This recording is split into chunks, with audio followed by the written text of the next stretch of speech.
हरिओम जय गुरुदेव। स्वागत है मित्रों आपका मानव बुद्ध के यूट्यूब चैनल पर। दिल्ली के जंतर मंतर मैदान पर पूज्य संत श्री आसाराम जी बापू की रिहाई के लिए फिर एक बार हुआ धरना प्रदर्शन। और इस आंदोलन में हनुमानगढ़ी अयोध्या के डॉक्टर राकेश दास जी ने फिर एक बार चेतावनी दी है आत्मदाह की। इस चैनल पर पूज्य संत श्री आसाराम जी बापू के समर्थन में जो भी वक्तव्य प्रसारित किए जाते हैं, जरूरी नहीं है कि बापू जी से जुड़ी कोई भी संस्था और स्वयं मैं मानव बुद्ध देव भी उन वक्तव्यों से सहमत होंगे ही। हम केवल खबर आप तक पहुंचाते हैं और साधुवाद देते हैं बापू जी के सभी समर्थकों को। हम उनकी भावनाओं का सम्मान करते हैं, किंतु सबके अपने अपने रास्ते हैं जिनसे हम सहमत हो सकते हैं और नहीं भी हो सकते हैं। आइए सुनते हैं क्या कहा डॉक्टर राकेश दास जी ने। राधे राधे, जय श्री राम। मैं डॉक्टर राकेश दास हनुमानगढ़ी अयोध्या में रहता हूँ। मैं विगत 21 जनवरी को यहाँ आया था, एक महीने पर था। उसी दिन मैंने संकल्प लिया था कि मैं इतना बड़ा अत्याचार हो रहा है एक महान संत के साथ। मैंने संकल्प लिया कि मैं रोज 40 दिन तक रोज हनुमान चालीसा का 108 पाठ करूंगा, और यदि 40 दिन के अंदर तब बाबू जी की रिहाई नहीं किया गया ससम्मान, तो मैं प्रधानमंत्री आवास पर आत्मदाह करूंगा। मैं वह 40 दिन पूरा हुआ, मैं आत्मदाह के लिए जा रहा था। मेरे पीछे 3 जगहों की पुलिस, सिद्धार्थनगर, अयोध्या और दिल्ली। यहाँ तक कि दिल्ली के एसीपी ने कहा कि आप दिल्ली मत आओ। मैंने कहा क्या आप हमारे दिल्ली आने पर रोक है क्या? ऐसा कोई आदेश है क्या? मैं आऊंगा, निश्चित आऊंगा।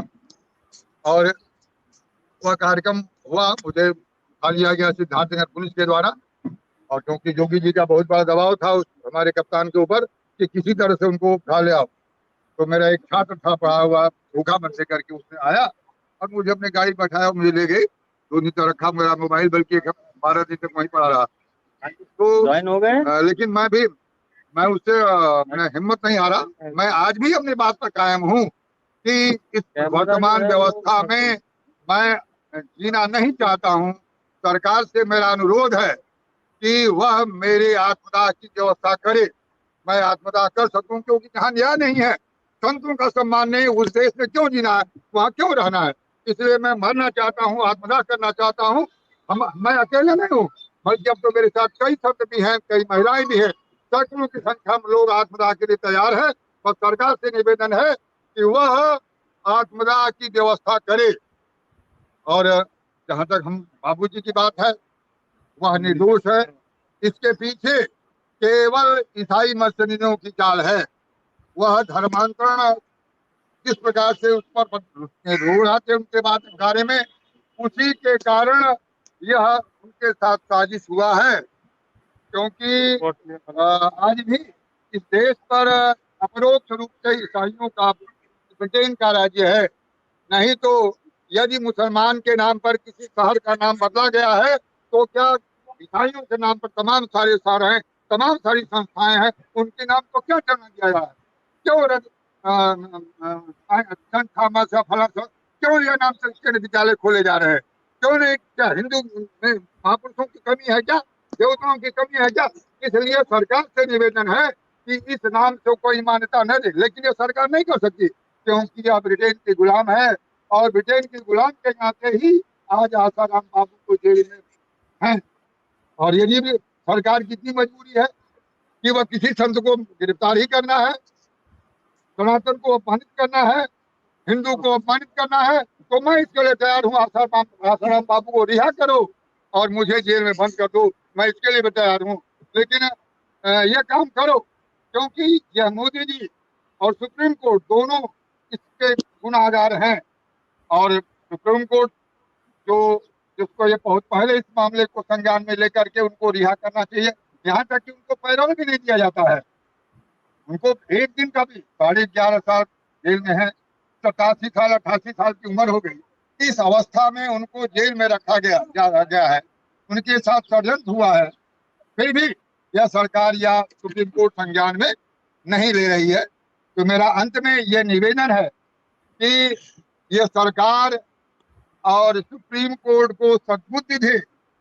इसके लिए पहली योजना जो मैं कर रहा हूँ, कम से कम अब 11 बार हनुमान चालीसा का पाठ अपने अपने घरों पर करें। और क्योंकि हनुमान शक्ति से हनुमान शक्ति जागरण होगी तो बड़ा से बड़ा कार्य होगा, कोई रोक नहीं पाएगा।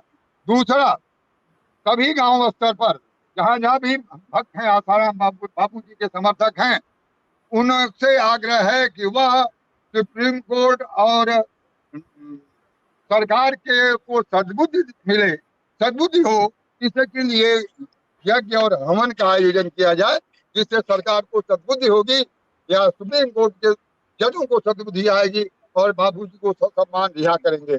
और एक अंतिम बात कि सरकार ये जैसे हिंदुत्व की परीक्षा ले रही थी मुलायम सरकार 1992 में या उसके पहले कि परिंदा नहीं पर नहीं मार सकता है, तो कहीं ऐसा न हो कि आज बापू के समर्थक या साधक कौन हैं।